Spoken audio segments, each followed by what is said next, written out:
ശ്രീ പദ്ധതി എത്രയും വേഗം സർക്കാർ സ്കൂളുകളിൽ നടപ്പാക്കണമെന്നാണ് രക്ഷിതാക്കളുടെ ആവശ്യം. പദ്ധതി വൈകുന്നതിലൂടെ സാധാരണക്കാരായ വിദ്യാർത്ഥികൾക്ക് ലഭ്യമാകേണ്ട മെച്ചപ്പെട്ട അടിസ്ഥാന സൗകര്യങ്ങൾ നഷ്ടമാകുമെന്നതിലാണ് ആശങ്ക. പദ്ധതി നടപ്പാക്കിയാൽ കേന്ദ്ര സർക്കാർ സിലബസിൽ ഇടപെടുമെന്ന പ്രചാരണം അടിസ്ഥാനരഹിതമാണെന്ന് അധ്യാപകരും പറയുന്നു.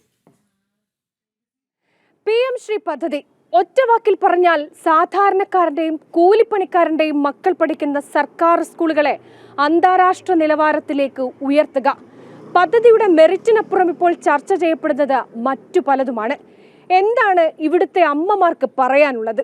അതാണ് ഇനി അറിയേണ്ടത്. സാധാരണക്കാരൻ്റെ മക്കൾക്കും പഠിക്കണ്ടേ? ഇവിടെ നടപ്പിലാക്കണം എന്നാണ് എൻ്റെ അഭിപ്രായം.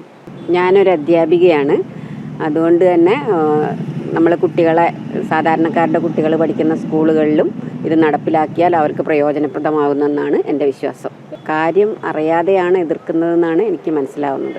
എനിക്ക് അത് ആഗ്രഹം കൊണ്ടുവരണമെന്ന് എല്ലാ പദ്ധതി ആഗ്രഹം.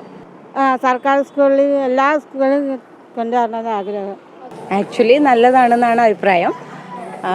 നമ്മളെ സ്കൂളുകളെ അത്യാധുനികമായ രീതിയിലേക്ക് ഉയർത്തുക എന്നുള്ളതാണ് അതിൻ്റെ ലക്ഷ്യം എന്നാണ് ഞാൻ മനസ്സിലാക്കുന്നത്. സോ സർക്കാർ സ്കൂളുകൾ അങ്ങനെ ഇമ്പ്രൂവ് ചെയ്യുന്നതിൽ വിരോധമില്ല, നടപ്പിലാക്കണം എന്നാണ് അഭിപ്രായം. PM ശ്രീ പദ്ധതി ഇതിനോടകം നടപ്പിലാക്കിയ സ്കൂളുകളിലെ സിലബസുകളിലൊന്നും കേന്ദ്ര സർക്കാരിന്റെ ഇടപെടൽ ഉണ്ടായിട്ടില്ലെന്നാണ് അധ്യാപകരും വിദ്യാഭ്യാസ വിദഗ്ധരും ഒരേ സ്വരത്തിൽ പറയുന്നത്. ഇതിന്റെ ഉള്ളടക്കത്തെ ബാധിക്കുമോ എന്നുള്ളതാണ്. NEP 2020 പറയുന്നത് വിദ്യാഭ്യാസത്തെ ഭാരതീയവൽക്കരിക്കുക എന്നുള്ളതാണ്. അതോടൊപ്പം തന്നെ പ്രാദേശികവൽക്കരിക്കുക എന്നുള്ളതാണ്.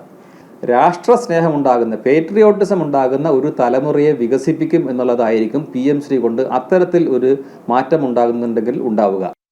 5 വർഷത്തേക്ക് ഒരു സ്കൂളിന് കേന്ദ്രവിഹിതമായി 18 കോടി രൂപ വരെ ലഭിക്കും. കേന്ദ്രത്തിന്റെയും സംസ്ഥാനത്തിന്റെയും ഫണ്ട് ഉപയോഗിച്ച ബ്ലോക്ക് തലത്തിൽ ഒരു സ്മാർട്ട് സ്കൂളാണ് സ്ഥാപിക്കുക.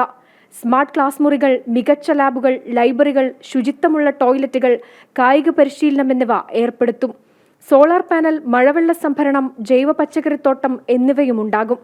കേരളത്തിന് മാത്രമായി ഇത്തരം 700-ലേറെ സ്കൂളുകൾ ലഭിക്കുമെന്നറിയുമ്പോൾ അതിന്റെ നേട്ടം ആർക്കും ഊഹിക്കാവുന്നതേയുള്ളൂ. ജനം, കോഴിക്കോട്.